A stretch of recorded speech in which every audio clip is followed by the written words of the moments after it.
Donc, bonjour à tous, nous avons le plaisir d'accueillir ce matin Jérémy Marozo, que je connais depuis un petit bout de temps, puisqu'on s'est retrouvés ensemble à l'IRCAM, et qui a pas mal voyagé et qui est actuellement maintenant au Danemark et qui va nous parler de musique et d'implant cochléaire. Merci Claudia pour l'invitation. Bonjour à tout le monde. Donc avant de commencer, j'ai deux, trois petits avant-propos. Premièrement, toutes mes diapositives vont être en anglais et je souffre un peu de ce qu'on appelle du syndrome Jean-Claude Van Damme parce que je travaille à l'étranger depuis un bon moment, tout en anglais. Et pour moi, faire les présentations en français, ce n'est pas toujours naturel. Donc, il se peut que je place quelques mots anglophones dans ma présentation. Et je m'en excuse. L'autre chose, c'est que vous avez tout à fait le droit de me couper la parole, c'est de faire quelque chose d'un peu interactif. Si on a 45 minutes, tu m'as dit Claudia, 1h 45 minutes, donc je peux aussi adapter la présentation suivant vos envies. Si au moins quelques-uns d'entre vous pourraient allumer la caméra, ça serait sympa, parce que sinon j'ai un peu l'impression de parler tout seul et c'est pas toujours très évident. Donc pour ceux qui ne me connaissent pas, j'ai un rappel très brief de ce que j'ai fait et d'où j'ai été. Bien que je sois parisien de naissance, j'ai fait mes études d'ingénieur à l'école polytechnique fédérale de Lausanne, où j'ai fait la microtechnologie, je voulais faire des petits robots et ça m'a ennuyé assez rapidement. Je voulais perdre plus de temps à étudier la musique. Donc, j'ai fait un projet de master à Milan, au laboratoire d'informatique et musique IALA, et c'est là où j'ai commencé à connaître ce domaine d'informatique musicale qui m'a passionné, puisqu'étant musicien amateur, ça a vraiment résonné en moi. Et le fait d'avoir fait ce projet de master m'a permis, enfin de fin d'études en tout cas, m'a permis d'entrer à l'époque c'était le 2A à Thiam, où j'ai suivi des cours notamment avec Benoît Fabre en acoustique et Michel Castellango. J'ai pu faire aussi un projet avec Alain de Chevigné et Steven McAdams à l'époque. Et j'ai enchaîné une thèse avec eux à l'IRCAM, où notamment j'étais avec Claudia, c'est l'époque où on était ensemble. Nicolas Mesdaris aussi était là, il était là-bas à l'époque, il y est toujours. Pendant cette thèse à l'IRCAM, j'ai étudié la perception du timbre des instruments de musique. J'ai passé un peu de temps aussi pendant cette thèse en Californie, au CENMAX, avec David Wessel, qui est énormément publié, qui était très influent sur cette question de perception du timbre des instruments de musique. Après cela, je suis passé un peu de temps à Marseille, parce qu'il faisait beau, où j'ai fait un premier postdoc avec Sabine Meunier et Georges Calvet, où j'ai travaillé sur la sonie des sons impulsifs. Donc, quelque chose vraiment plus psychoacoustique, que je m'éloignais un peu de la musique. Ça m'a permis de faire un deuxième postdoc à Boston, à Northeastern University, où j'ai étudié justement la sonie encore des personnes malentendantes avec Mary Florentine. Ça m'a permis de connaître tout ce domaine qui est de l'audiologie, en fait, de comprendre comment est-ce que les gens avec des pertes auditives pouvaient comprendre et entendre les sons. J'ai passé là-bas 3 ans. J'étais très content de connaître et de pouvoir faire connaissance avec ce milieu clinique, mais le côté musical me manquait un peu. Donc, après ça, on est parti en Australie, à Melbourne, dans un institut de recherche qui s'appelle le Bionic Ear Institute, où ma tâche était d'étudier la perception de la musique chez les implants cochléaires. Donc, pour moi, c'était un job qui était idéal parce que ça associait tout mon intérêt pour la perception de la musique et dans un environnement clinique. Vraiment, le but, c'est d'aider les gens malentendants à mieux entendre la musique. Donc, on était là-bas 6 ans. C'était très intéressant, mais après, le vieux continent nous manquait un peu, donc je suis parti il y a maintenant 7 ans au Danemark, à Copenhague, au DTU, c'est le Danish Technical University, c'est un peu l'équivalent du PFL danois, on va dire, où là j'ai un poste de prof. Donc j'enseigne la technologie musicale et l'acoustique musicale. Et ma recherche aussi est vraiment très liée à la perception de la musique chez un plan cochléaire. Donc, sujet sur lequel je vais parler aujourd'hui. Donc, pour ceux qui ne sont pas si familiers que ça avec l'implant cochléaire, c'est vraiment un appareil qui permet à des gens qui sont sourds profonds de pouvoir réentendre. La chose la plus proche, souvent quand j'essaie de parler de ça à des gens qui ne sont pas les plus scientifiques, je fais le rapprochement avec le film Matrix. Dans Matrix, les gens avaient une espèce de grande prise qui se mettait dans la tête, qui permettait d'envoyer des impulsions électriques directement dans leur cerveau pour pouvoir percevoir le monde. Et l'implant cochléaire, c'est la même chose. Bon, pas aussi précis, mais c'est la même idée. C'est vraiment de pouvoir envoyer des impulsions électriques.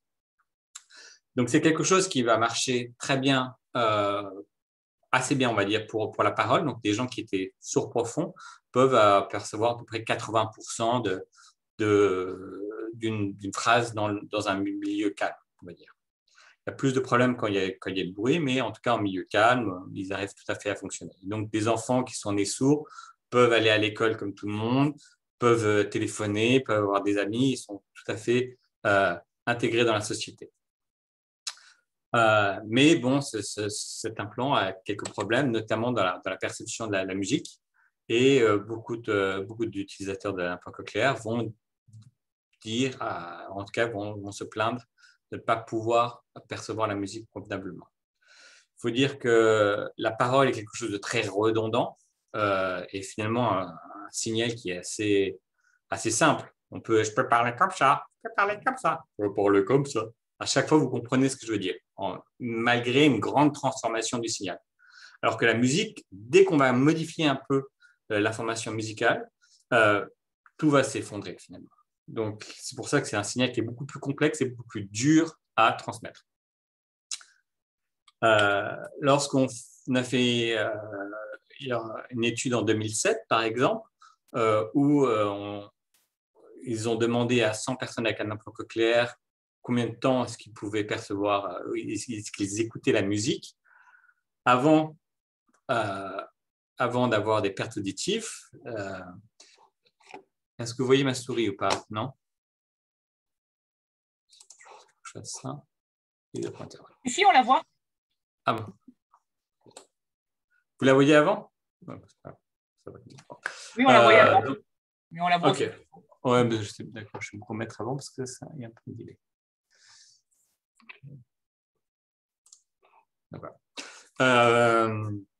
Donc, avant les pertes auditives, comme tout le monde écoute beaucoup de la musique très, très souvent.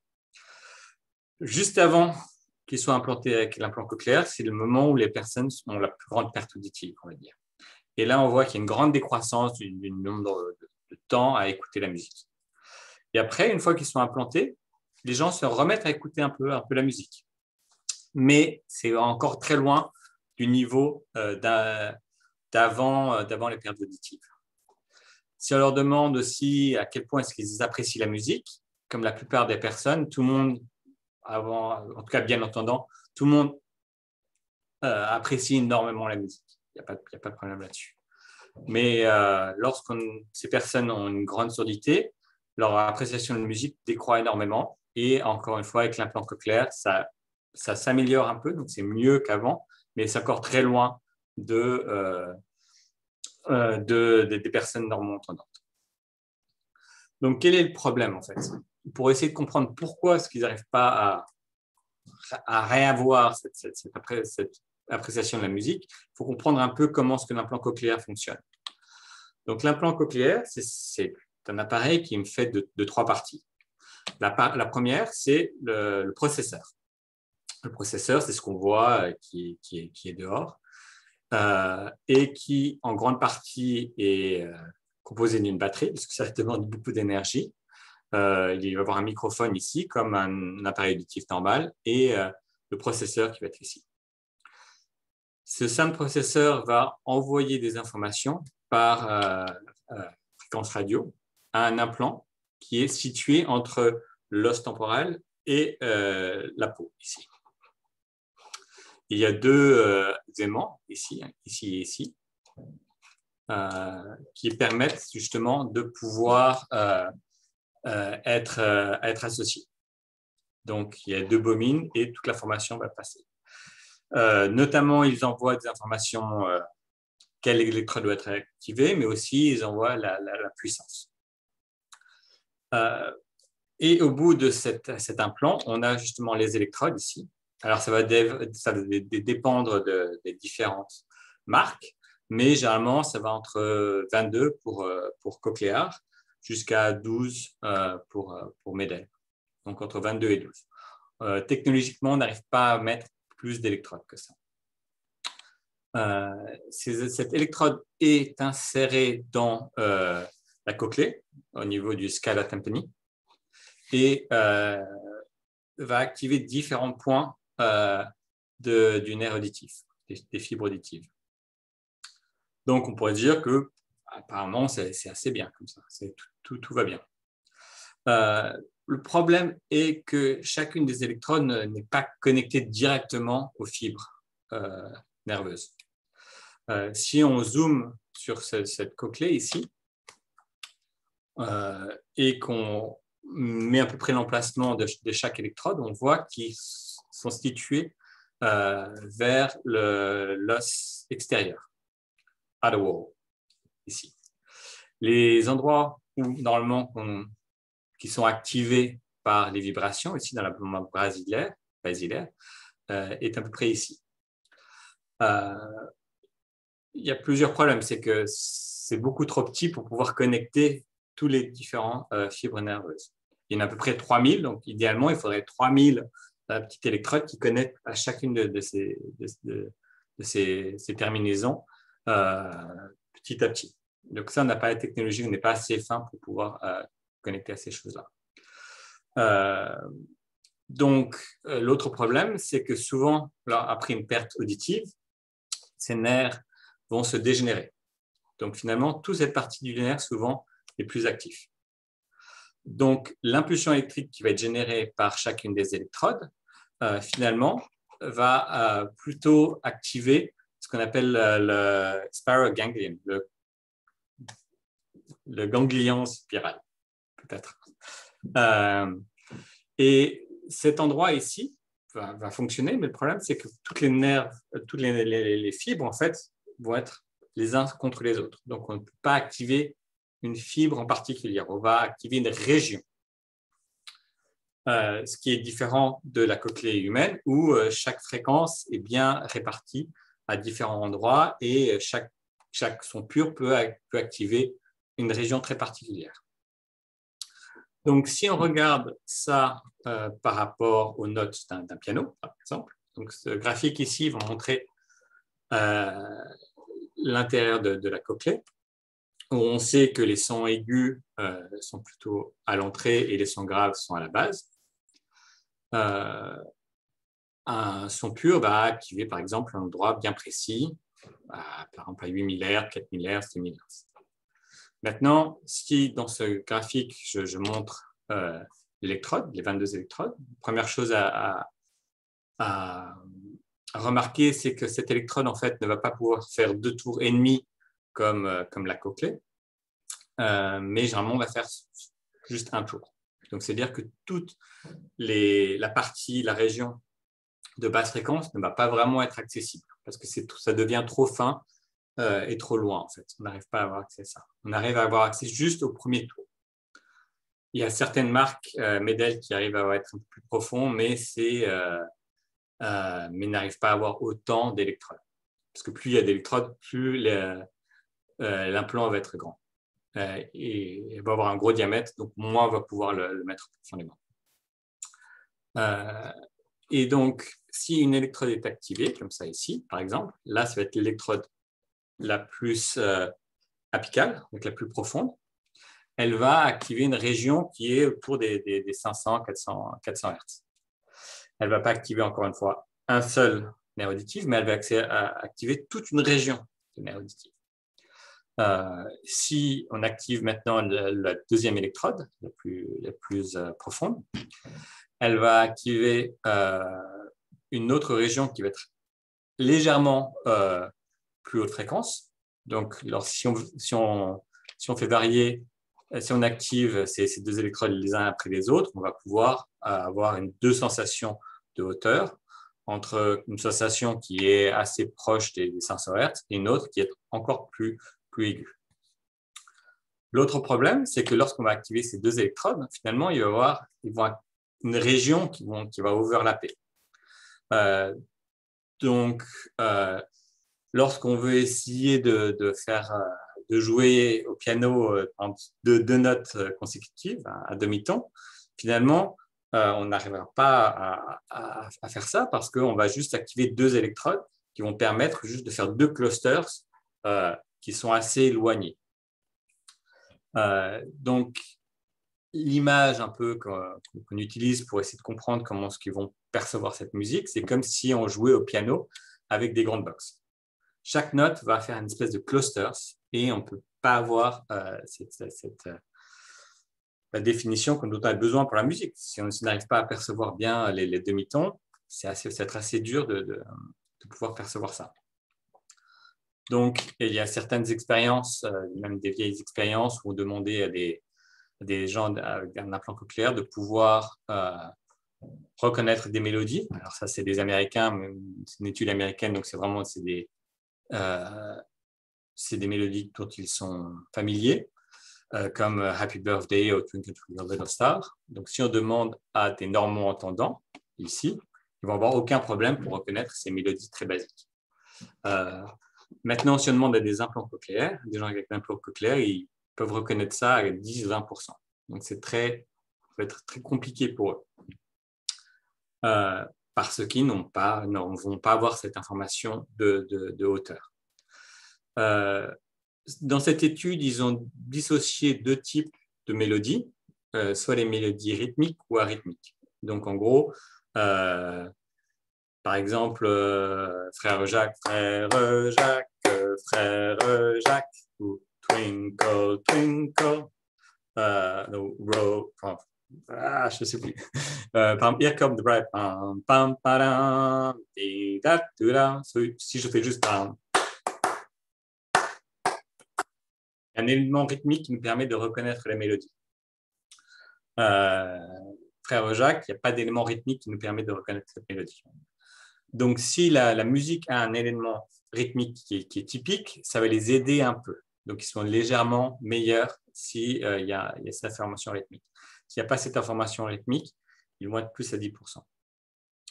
Donc, ça nous donne aussi un indice qu'ils sont capables de comprendre le rythme, pas tellement la hauteur des notes. L'autre chose qui est assez importante dans la perception de la musique, c'est la perception de consonance et dissonance.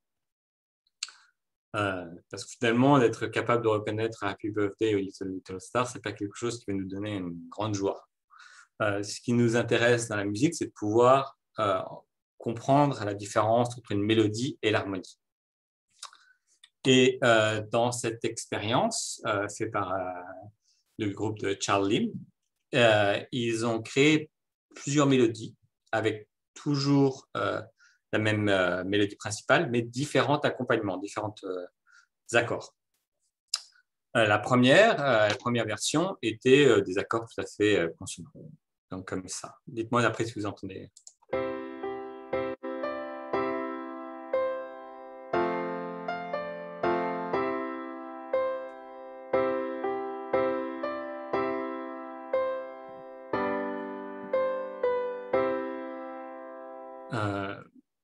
C'est bon le son? Okay. La deuxième version, ils ont introduit des petites dissonances.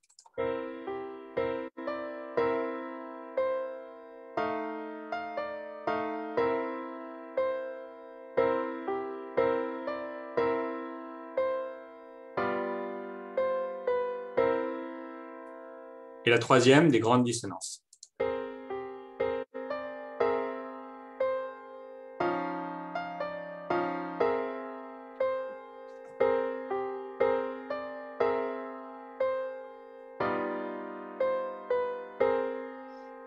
Et ils ont demandé à des gens, on va commencer par des gens normands-entendants, de savoir à quel point ils appréciaient chacune de ces versions. Les normands-entendants préféraient tous la version consonante. La version un peu dissonante, ils aimaient un peu moins, et les versions très dissonantes, ils n'aimaient pas du tout. Alors, je dois dire que, à mon avis, c'est des personnes lambda, ce n'est pas des personnes qui viennent de l'IRCAM, parce qu'à l'IRCAM, je pense que ça aurait été inversé. Je pense que les gens de l'IRCAM auraient plus apprécié la troisième version, mais bon, c'est anecdotique. Ils ont demandé la même chose avec les personnes avec les implants cochléaires, et voilà le résultat. Alors, ce qui est étonnant, il y a deux choses qui est étonnant, c'est que, premièrement, pour eux, les trois versions, il n'y a pas de différence. Ils apprécient ça de la même façon. Finalement, ce n'est pas si étonnant que ça, parce que s'ils n'arrivent pas à percevoir ces petites différences de notes, finalement, la différence entre quelque chose qui est consonant et dissonant, c'est un demi-ton. Mais ils n'arriveront pas à percevoir ce demi-ton, donc c'est normal que finalement, ces trois versions, pour eux, c'est la même chose. Mais ce qui m'a amusé, c'est que finalement, ils aimaient bien tout. Tout était joli. Il n'y avait pas de problème en disant que c'était quelque chose de très dissonant ou très désagréable. Donc, peut-être qu'ils sont plus polis, ils voulaient être plus gentils avec les gens qui ont fait cette expérience, ou peut-être que c'est quelque chose qu'ils ressentent eux-mêmes, en disant finalement, c'est plutôt pas mal, il n'y a pas de problème. Donc, ils n'arrivent pas bien à percevoir la mélodie. Ils ont aussi des problèmes avec la perception du timbre. C'est-à-dire que quelqu'un normand-entendant, si on présente quelque chose comme ça, ils vont pouvoir identifier une trompette sans aucun problème, ou une clarinette. Le problème, c'est que les gens avec les implants cochléaires, avec un implant cochléaire, pour eux, vont ne pas arriver à avoir ces nuances spectrales et tout va être très similaire. Par exemple, le violoncelle et la flûte, pour eux, c'est la même chose. Ils n'arrivent pas à dissocier les deux. Donc, encore une fois, quel est le problème? Si on n'arrive pas à identifier une flûte d'un violoncelle, est-ce que c'est très grave dans la façon dont on va apprécier la musique? Oui, ce qui est important, ce n'est pas tellement de pouvoir nommer un instrument, mais c'est de pouvoir percevoir les différences pour pouvoir les séparer auditivement. Et ça, c'est important parce que lorsqu'on va écouter un morceau de musique complexe, ce qui est intéressant, c'est de pouvoir entendre toutes les différentes lignes mélodiques les uns contre les autres. Donc, par exemple, si vous écoutez ce morceau,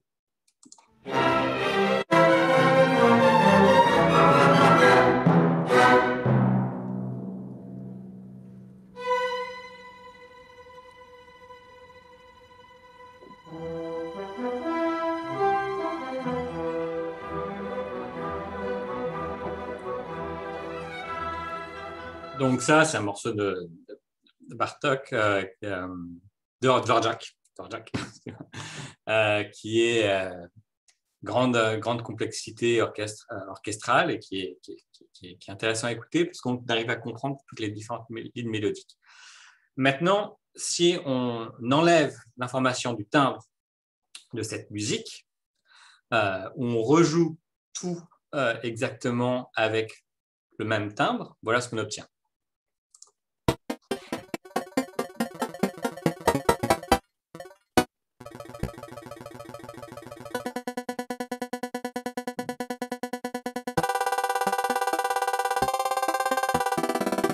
Là, on arrive à percevoir la mélodie, mais toute la complexité et la richesse de la musique est partie. Donc, je ne dis pas que c'est comme ça que les gens avec l'implant cochléaire perçoivent la musique, mais je dis que si on ne perçoit la musique, on n'arrive pas à percevoir le timbre, la musique doit être très appauvrie. Et on perçoit plus une espèce de grand chaos auditif. Donc, toutes ces études semblent dire que pour des gens avec un implant cochléaire, la musique ne doit pas être intéressante et que c'est normal qu'ils s'en dissocient. Et j'ai souvent présenté ça à des meetings, et s'il y avait des scientifiques, il n'y avait aucun problème. Maintenant, j'ai aussi présenté ce genre de résultats devant une assemblée avec des gens qui avaient des implants cochléaires. Et là, c'est plus problématique. Parce que on doit être, en tout cas dans mon domaine, on doit être très humble. Parce qu'on étudie la perception des sons d'une façon dont on ne pourra jamais percevoir. Finalement, on a beau essayer de comprendre ce qui se passe, on n'est pas les experts. Les experts sont les gens qui ont les implants cochléaires. Et eux, c'est eux qui savent comment les choses se passent. Et souvent, lorsque je présentais, j'ai montré toutes les données qui montraient qu'ils n'arrivaient pas à percevoir la musique. Très souvent, j'avais une question typique où il y a quelqu'un avec un implant cochléaire qui va me dire « Oui, d'accord, c'est bien joli toutes vos recherches scientifiques, mais moi, j'ai 2 implants cochléaires et j'adore la musique. » Et là-dessus, je ne pouvais pas tellement répondre. Il y a notamment une étude en 2009 qui contredit un peu la première étude que j'ai montrée au début de cette présentation, que sur 53 implantés, seulement 27% n'écoutaient jamais de la musique, ce qui est assez peu. 43 écoutaient de la musique régulièrement et même 30% faisaient des activités musicales. Donc, je commençais un peu à me gratter la tête et dire comment c'est possible que des gens avec une perception de la musique si dégradée peuvent toujours être intéressés à écouter de la musique, même à en faire. Donc, c'est devenu un peu la grande question. Pourquoi est-ce qu'ils apprécient toujours la musique? On a essayé d'avoir plusieurs hypothèses. Et une première hypothèse, c'est que c'est des surhumains. Ils ont des pouvoirs surnaturels. Parce qu'encore une fois, l'implant cochléaire n'arrive pas à donner l'information. Comment est-ce qu'ils perçoivent la musique? Et cette première hypothèse est venue d'une étude qu'on a faite en Australie, où justement on étudiait la ségrégation auditive de mélodies en fonction des différentes localisations de différentes enceintes. Donc il y avait une expérience où on avait 2 mélodies qui étaient l'un sur l'autre, et lorsqu'on présentait sur la même enceinte, c'était pratiquement impossible de dissocier ces 2 mélodies. Après, on bougeait une mélodie sur une autre enceinte, ainsi de suite. Et plus les 2 mélodies étaient éloignées de façon spatiale, plus c'était facile de les séparer. Et on étudiait juste quels étaient l'angle minimum. Et on a fait ça avec des normes-entendants, même des professionnels, des professeurs de musique. Et effectivement, cette condition où les 2 mélodies étaient l'un sur l'autre était très dure. Et après ça, on a répété cette expérience avec des gens qui ont des implants cochléaires en disant bon, voilà, l'angle va être beaucoup plus grand. Et on a eu cette jeune femme d'une 25 ans, à peu près 30 ans, qui est venue et qui a fait cette même tâche. Et dans la tâche la plus dure, là où même des professionnels de musique avaient des problèmes, elle n'a eu aucun problème. Elle était meilleure à faire ça que des normes-entendants musiciens. On était un peu étonnés. On a décidé de faire toute une case study, une étude de cas avec elle, qui a été publiée en 2013. Donc, la première chose qu'on a regardée, si on veut dire, bon, ben, est-ce qu'elle arrivait à percevoir des différences de notes? Et donc, on a fait cette expérience où on présente 2 notes et on demande laquelle est la plus haute. Et si les gens répondent bien, on décroît les différences entre les 2 notes. Donc, normalement, quelqu'un avec norme-entendant, ils arrivent à faire ça au niveau du demi-ton. Quelqu'un avec un implant cochléaire, ça va lui prendre beaucoup plus. Cette étude montrait qu'en gros, il fallait au moins 3 demi-tons. D'autres études ont montré qu'il fallait encore plus que ça. Mais donc, pour eux, d'après cette étude, la plupart des implants cochléaires, à partir de la tierce, il faudrait avoir au moins une tierce mineure pour pouvoir arriver à dissocier 2 notes. Cette jeune femme, elle, il n'y a eu aucun problème dans cette tâche. Elle était bien en dessous du demi-ton. Et encore, c'était la limite du système. Elle aurait peut-être aller plus loin, mais juste, elle était parfaite partout. Donc, et on a fait ça à différentes bandes de fréquences.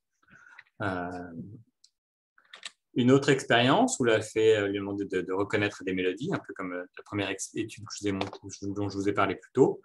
Pour les normes entendants, normalement, ces mélodies faciles, ils arrivent à l'identifier à 90%, les implants cochléaires autour de 20%, et elle, 100%. Aucun problème de reconnaître ces mélodies. Et là, en plus, c'était des mélodies qui étaient arythmiques, tous. Donc, sans vraiment indice rythmique. La seule test où elle n'était pas aussi bonne, c'était dans la reconnaissance de timbre. C'est un peu sa kryptonite, où elle était meilleure que la plupart des implants cochléaires, mais bien en dessous des normes entendants. Donc, jusqu'à ce jour, on n'arrive pas vraiment à comprendre comment est-ce qu'elle arrive à avoir des aussi bons résultats. C'était une fille qui avant d'être implantée, avait l'oreille absolue. Aussi, étant en Australie, qui est un pays dont l'implant cochléaire est quelque chose d'assez commun, elle a pu avoir un implant cochléaire tout de suite après une surdité qui est arrivée après des antibiotiques. Donc, elle a une durée de surdité qui était très faible. Peut-être que ces facteurs-là ont pu lui permettre de pouvoir vraiment avoir un cerveau très plastique et de pouvoir comprendre des indices qui venaient de l'implant cochléaire d'une façon extraordinaire. Notre deuxième hypothèse, c'était que peut-être que les gens qui ont des implants cochléaires ne perçoivent pas la musique de la même façon que nous, mais la musique étant un signal qui est quand même très riche, peut-être qu'ils arrivent à entendre d'une façon différente et quand même trouver dans cette façon-là de pouvoir trouver des choses qui leur permettent de l'apprécier en fait. Donc, on s'est mis, au lieu d'étudier des indices de perception de la musique primaires, comme le pitch ou le timbre, on s'est mis à étudier des indices plus complexes, comme l'émotion musicale, la tension musicale. C'est un peu ce dont je vais vous parler maintenant. Donc, dans une première expérience, on a étudié des stimuli créés par Sandrine Vieillard et Isabelle Peretz à Montréal. Donc, c'est des stimuli qui ont été composés spécifiquement pour induire une émotion en particulier. Donc, c'était des pièces de piano qui étaient donc nouvelles, avec des émotions très bien définies. Par exemple, il y avait des pièces de piano qui avaient une émotion joyeuse.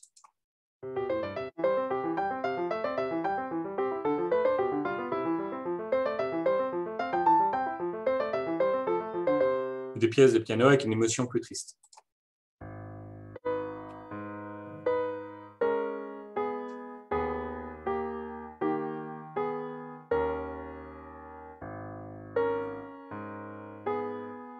Donc, on demandait aux gens juste de varier le slider, l'échelle, pour dire à quel point le morceau avait une émotion joyeuse ou triste. Lorsqu'on fait ça avec les normands entendants, toutes les pièces majeures, ils n'ont pas eu de problème, ils ont identifié ça comme quelque chose de joyeux. Toutes les pièces mineures, ils l'ont étudié comme quelque chose de triste. C'était facile.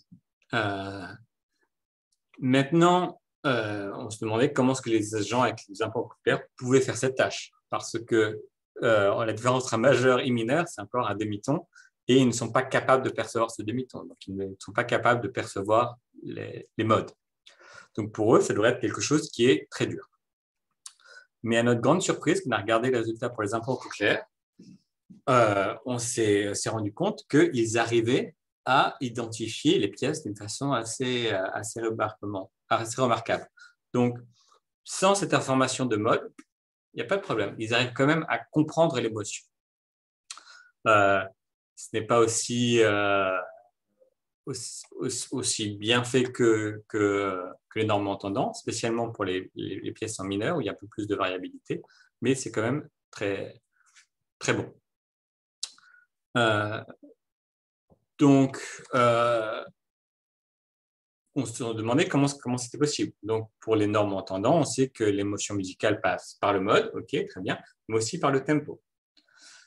comme les implants cochléaires, les personnes avec des implants cochléaires ne peuvent pas percevoir les modes et l'harmonie, peut-être qu'ils se sont basés uniquement sur le tempo. Donc, j'ai reploté ces données-là, mais en mettant dans l'axe ici le tempo de chaque pièce.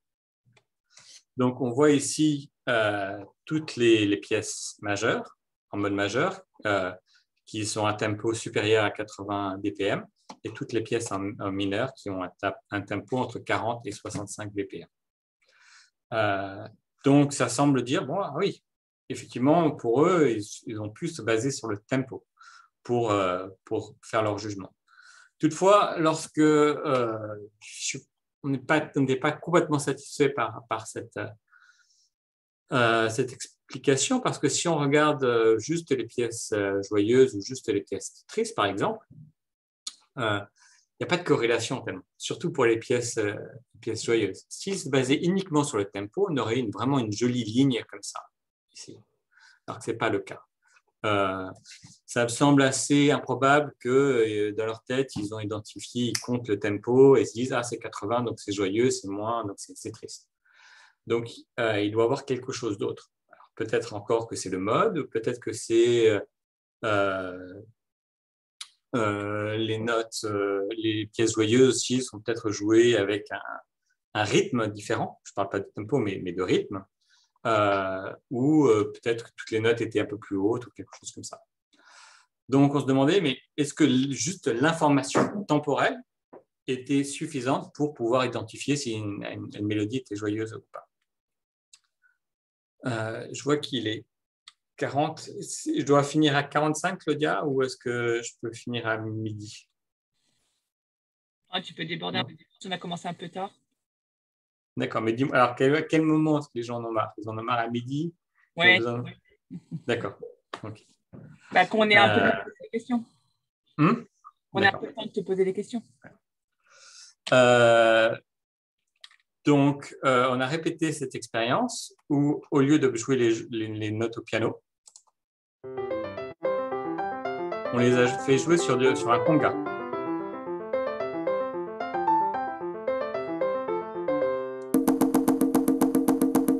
Les notes jouées à la main droite étaient jouées sur le haut conga et toutes les notes à la main gauche étaient jouées sur le bas conga. Donc, c'est vraiment que purement temporel ici. Et donc, on a demandé à des gens normaux entendants maintenant de faire la même tâche. J'ai demandé si c'était joyeux ou triste. Et ce qu'on obtient, en fait, on était aussi de façon assez surprenante, c'est que les gens normaux entendants, finalement, ont jugé de façon très similaire que les gens avec un implant cochléaire. Donc, en gros, l'émotion musicale, oui, elle passe par le mode majeur-mineur, mais surtout par l'information temporelle. L'information temporelle est suffisante, finalement, pour avoir l'émotion. C'est un peu vraiment ça ce qu'on a appris avec cette expérience-là. Alors, je vais voir ce que je peux couper. Je vais couper ça. L'autre expérience que l'on a faite, qui nous semblait intéressante, était d'étudier l'intensité musicale, la tension musicale. Parce que finalement, lorsqu'on perçoit la musique, l'appréciation de la musique est surtout liée au fait de pouvoir comprendre la tension et la résolution. Donc, la tension, normalement, est liée, quand on lit tous les manuels d'harmonie, c'est les accords dominants, les accords dissonants qui vont se résoudre sur la tonique. C'est comme ça que marche la musique. Tension, accord dominant, tonique.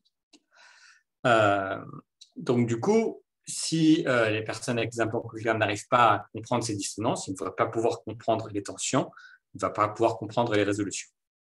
Donc, ils ne pourraient pas pouvoir juger la tension musicale. Donc, pour étudier ça, on a fait écouter à des normaux entendants une pièce de Mozart que l'on a fait jouer par un musicien. On lui a donné l'instruction d'essayer d'exagérer un peu l'émotion. Il a fait jouer ça sur un disque clavier pour pouvoir obtenir son interprétation via des senseurs MIDI. Et on a demandé aux personnes de juger de l'intensité musicale en temps réel. Donc, cette petite vidéo, voilà, où ici on voit le temps et l'intensité musicale moyennée de tous les normes entendants.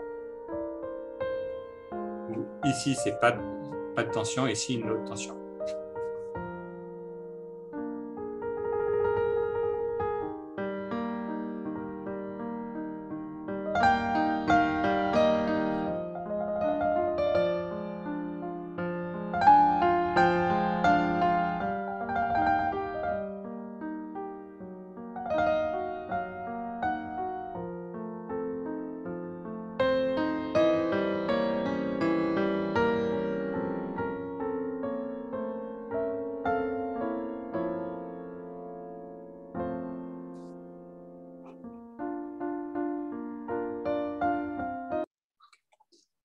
Donc, voilà le résultat donc, des normes entendants, où la ligne bleue est la moyenne et le shade, les couleurs autour et l'écart type. Donc, ce morceau de Mozart était composé de deux parties, A et B, qui étaient répétées. Donc, ce n'est pas exactement entre les répétitions, l'interprétation du musicien peut changer un peu, mais les notes étaient les mêmes. Donc, on voit bien que ce morceau est composé donc, de cette partie A et B qui lui-même est composé d'une montée de tension et d'une résolution. Ici, une montée de tension-résolution. La partie B, il y a une première résolution au milieu, ça remonte et ça, c'est de nouveau résolu. Donc, on peut déjà voir que ces deux profils sont très similaires parce que les notes étaient les mêmes. Donc maintenant, lorsqu'on répète cette expérience avec des implants cochléaires, notre idée, ça serait on va avoir juste une droite, toute droite, parce qu'il n'arrive pas à percevoir toutes ces morceaux, toute l'harmonie finalement. Et lorsqu'on regarde le résultat, ici que je vais mettre en rouge, on a été en fait très surpris. Plusieurs choses. C'est que, le profil est très similaire aux normo-entendants. Deux, il semble même qu'ils expériencent la musique d'une façon plus intense, c'est-à-dire que les parties tendues, en fait, comme ici à B1, étaient perçues comme encore plus tendues. Donc la tension est encore plus importante que les normo-entendants. Mais vraiment, on a exactement ces bonnes structures. Ils comprennent la structure musicale finalement.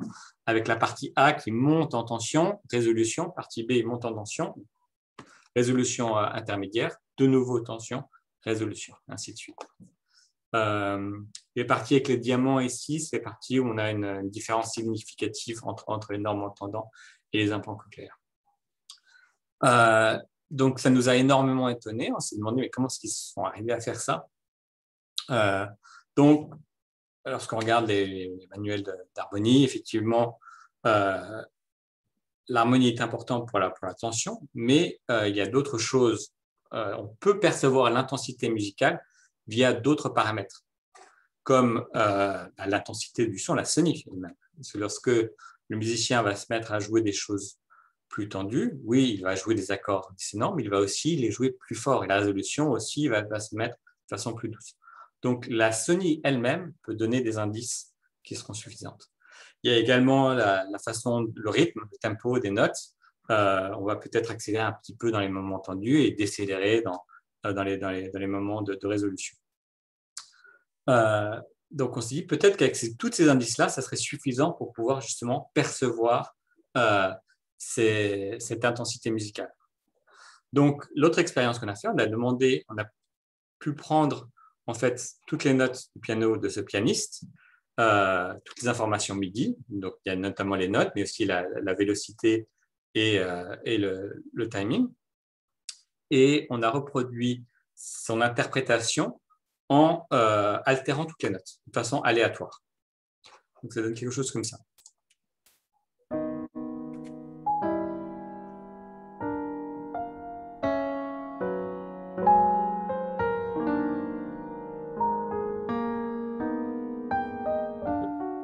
La façon dont on voit ça, c'est que si on pense que la musique, c'est faite par une partie la partition qui va nous donner les notes et une partie l'interprétation musicale. Notre idée, c'était vraiment de découpler les deux.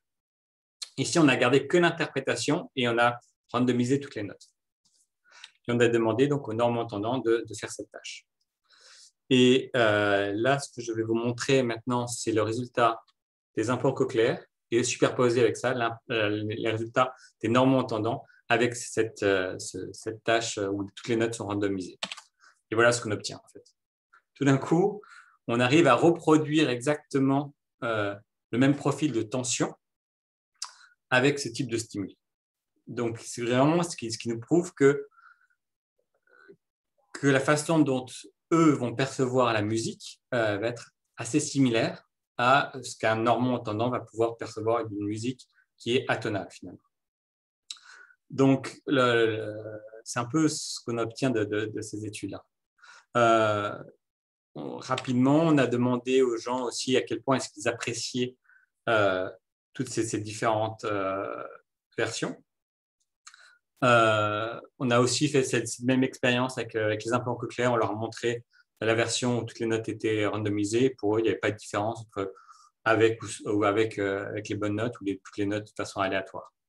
Et alors, si on leur demande à quel point ils apprécient ça, ils sont à 50%. Et même, ils apprécient un petit peu plus la version où toutes les notes sont mélangées. Mais bon, ce n'est pas significatif. Alors que les normands entendants, il y a une grande décroissance entre les bonnes notes ou les notes complètement dissonantes. Donc, vraiment, en conclusion, c'est malgré toutes les difficultés qu'ils ont à pouvoir percevoir les notes, les implants cochléaires, les personnes avec les implants cochléaires peuvent toujours aimer la musique et peuvent toujours être engagés dans la musique parce qu'ils arrivent à percevoir d'autres indices qui leur permettent d'extraire l'émotion musicale. Donc, ça va être ici, ça va être dans ce cas-là, ça va être les informations purement rythmiques. Ils vont savoir si quelque chose est joyeux ou triste. Et ils vont aussi pouvoir percevoir l'intensité musicale via la sonie, on va dire, ou encore le tempo. Et donc, vraiment, c'est ce qu'on en retient, c'est que de la même façon que quelqu'un normand-entendant peut aimer de la musique atonale, les implants cochléaires peuvent aussi aimer de la musique parce qu'ils perçoivent ça de ces façons-là. Donc voilà un peu le tour de ces dernières recherches. On a encore quelques minutes pour des questions. Merci Jérémy pour cette présentation qui montre bien un certain nombre de tes travaux, puis qui explique bien les problèmes inhérents aux implants cochléaires. Est-ce qu'il y a des questions?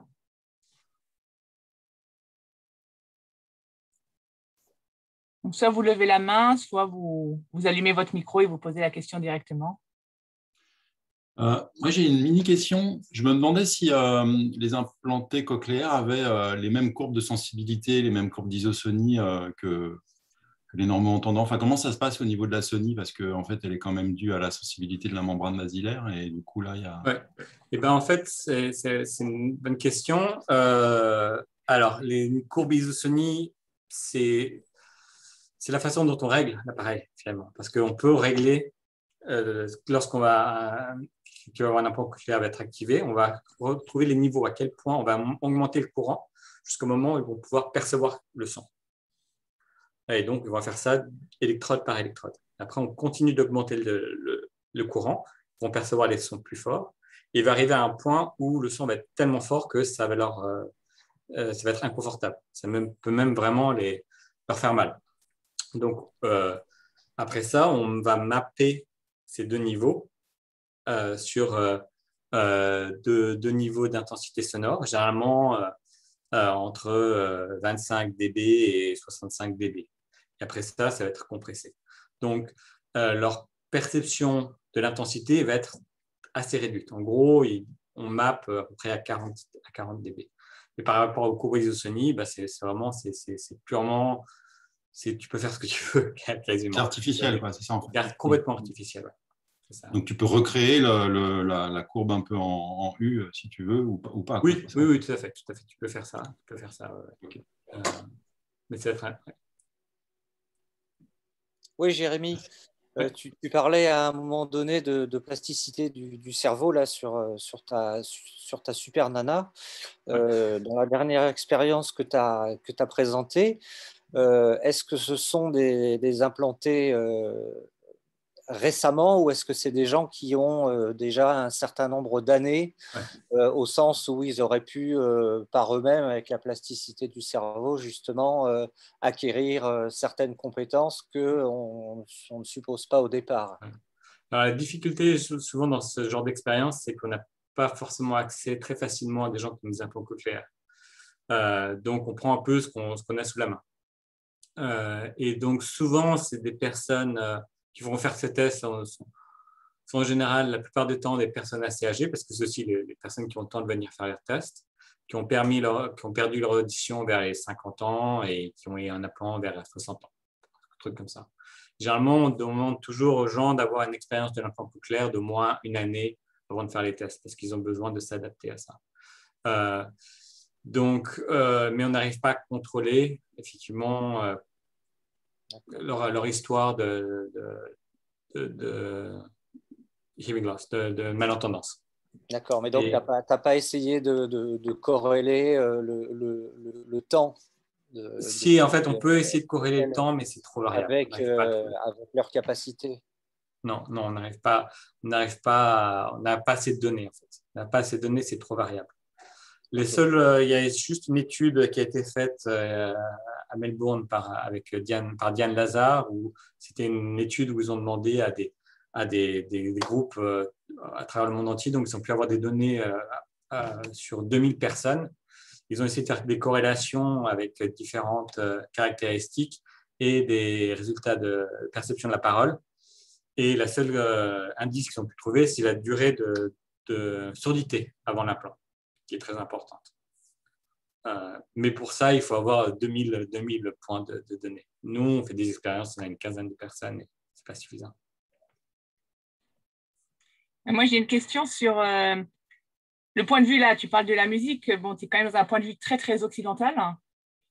Et qu'en est-il d'autres musiques? Est-ce que tu as aussi essayé ça? Alors, évidemment, tes implantés cochléaires, ils sont en milieu occidental, donc c'est peut-être la musique principale qu'ils écoutent, mais est-ce qu'il y a des informations sur l'autre type de musique qu'ils puissent écouter sur... Ouais. Je pense que, en tout cas, ma formation à l'IRCAM m'a été très bénéfique pour ce genre de travail, parce que ça m'a permis d'approcher la musique d'une façon beaucoup plus ouverte. Et souvent, ce domaine, en fait, a beaucoup été étudié par des vieux ingénieurs qui, pour eux, la musique, c'est pouvoir reconnaître Twinkle Twinkle Little Star de Happy Birthday. C'était vraiment ça, ça va être notre mesure de succès. Et le fait de pouvoir connaître l'IRCAM et savoir que la musique, effectivement, est très différente, beaucoup plus vaste que ce problématique-là, ça m'a permis d'être plus ouvert là-dessus. Et tu as raison. Différents types de musique ont marché de façon différente. On a fait une étude à Melbourne où on avait demandé à des gens de composer de la musique, spécialement pour les implants cochléaires. Il y avait différents types de musique qui ont été composées. Et celle qui a marché le mieux était une musique purement percussive. Donc, on pense que quelque chose qui est moins tonal pourrait mieux marcher. Après ça, ce qui est compliqué, c'est que si c'est quelqu'un qui est très ouvert d'esprit, pas de problème. Il va pouvoir écouter d'autres musiques. Mais souvent, un jeune de 15-16 ans, ce qu'il va vouloir écouter, c'est la musique de ses copains. Parce que la musique, c'est aussi quelque chose de social et ça permet de créer ton identité. Donc l'adolescent, il faut qu'on l'aide à pouvoir écouter Beyoncé et on ne va pas lui dire d'aller écouter des chants tibétains, si tu vois ce que je veux dire. Et justement, mais là, tu as parlé surtout de musique classique. Est-ce que tu as fait des études sur du hard metal, des trucs comme ça? Oui, disons que quand on demande un peu à quel type de musique marche bien, souvent, les gens, quelque chose de country avec une très simple d'orchestration, une voix très grave et assez lente, va marcher mieux. Donc les gens, Bruce Springsteen ou des trucs comme ça marche bien. Et après ça, il faut aimer. Ok, merci. Je vois que Benoît a une question. Ouais, merci Jérémy, je trouve que c'est assez passionnant. La question que je me pose, c'est autour de musique et émotion. Et de ce que tu présentes, on en arriverait à la conclusion que donc la musique n'est pas dans la partition. Du coup, je m'interroge sur deux choses qui sont quels sont en fait les critères de cette idée d'intensité émotionnelle de la musique, en fait, comment ça fonctionne, et puis est-ce que sur ce volet-là, vous avez regardé un petit peu ce que font les gens qui travaillent justement sur ces liens entre musique et émotion? Alors, oui, oui, et non. C'est quelque chose en fait que je trouve assez intéressant et d'étudier ce domaine-là, c'est que finalement on étudie la perception de la musique d'une façon détachée, et ça nous permet de mieux comprendre aussi comment nous, normalement entendants, pouvons apprécier la musique. Euh, et j'en ai parlé un peu avec Emmanuel Bigand, des gens comme ça. Mais c'est vrai qu'on n'est pas on est des psychoacousticiens et on essaye de collaborer un peu avec eux, mais on n'a pas de collaboration directe avec ça. On a un peu des collaborations avec Isabelle Peretz, mais oui, ça ouvre toute une autre problématique qui est très intéressante. Parce que la question d'associer effectivement majeur rapide à quelque chose de joyeux et puis mineur lent à quelque chose de triste, finalement renvoie, je trouve, à une conception de la musique ou une expérience musicale qui est, je dirais, un peu superficielle ou un petit peu je sais pas comment le dire, mais pour moi, ça renvoie un petit peu au cours de solfège première année, quoi. Tu vois, une sorte un peu de schéma extrêmement simplifié pour essayer de se repérer là-dedans. Et j'ai l'impression que on peut, en associant des idées qui viennent un petit peu des études autour de l'interprétation, de la performance qu'on va trouver chez les musicologues, et en associant à ça des travaux autour des émotions, enfin la perception de l'émotion dans la musique, peut-être avoir une approche beaucoup plus fine de ces questions-là. Ouais, je suis tout à fait d'accord. Après, je fais attention parce que c'est pas mon domaine d'expertise première, mais c'est des choses qui m'intéressent beaucoup. Ouais. C'est vrai que la partie majeure, mineure, lorsque les gens connaissent bien la musique, ont été tout à fait éduqués en musique, pour eux, c'est évident qu'est-ce qui est majeur, qu'est-ce qui est mineur. Mais la plupart des personnes 80% des gens ne savent pas ce que c'est que majeur ou mineur, ne peuvent pas dissocier les deux, mais 100% des personnes peuvent le dire si une musique est joyeuse ou triste. Donc finalement, est-ce que c'est si important que ça, les modes, pour la perception de l'émotion musicale?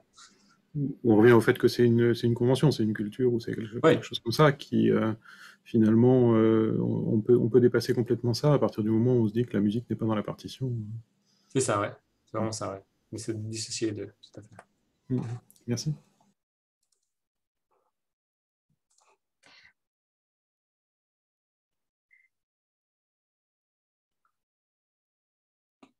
Est-ce qu'il y a d'autres questions?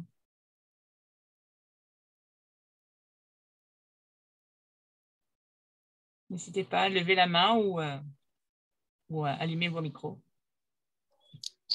Ouais, moi j'ai une question qui est sûrement un peu naïve. Est-ce que par exemple, si on fait des tests de préférence entre une musique jouée sur une gamme pentatonique ou en tout cas où chaque note successive dépasse ces fameux 3 demi-tons de possibilités de discrimination, est-ce que les implantés cochléaires préfèrent ce type de musique plutôt qu'une musique plus orchestrale, on va dire? C'est une excellente question. Surtout que lorsqu'on regarde, en fait, ce qui a été assez amusant, c'est que j'ai regardé quelle note va être activée différentes électrodes. Et finalement, par hasard, je trouve que la gamme pentatonique majeure, de Do majeur, et très bonne pour ça. C'est-à-dire que les notes sont assez bien séparées et normalement devraient activer chaque électrode de façon différente. Donc, on a fait des expériences exactement comme ça. On a pris ces mêmes morceaux de piano et on a bougé chaque note pour tomber sur la gamme pentatonique la plus proche. Donc, d'un point de vue auditif, ça marche bien. On voit que c'est un morceau normal. Et on a demandé aux implants cochléaires savoir s'ils préféraient ça ou la façon la plus normale. Et j'avais l'intime conviction que ça allait marcher, mais finalement, ça n'a pas tellement marché. Ils n'ont pas vu la différence tellement entre les deux. Bon. Donc, j'étais assez déçu. Mais je pense que ce type de musique, en tout cas,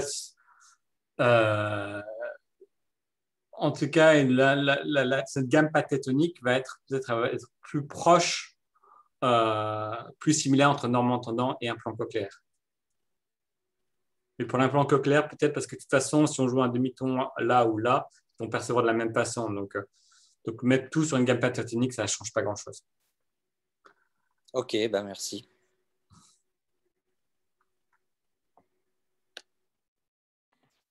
Encore une dernière question?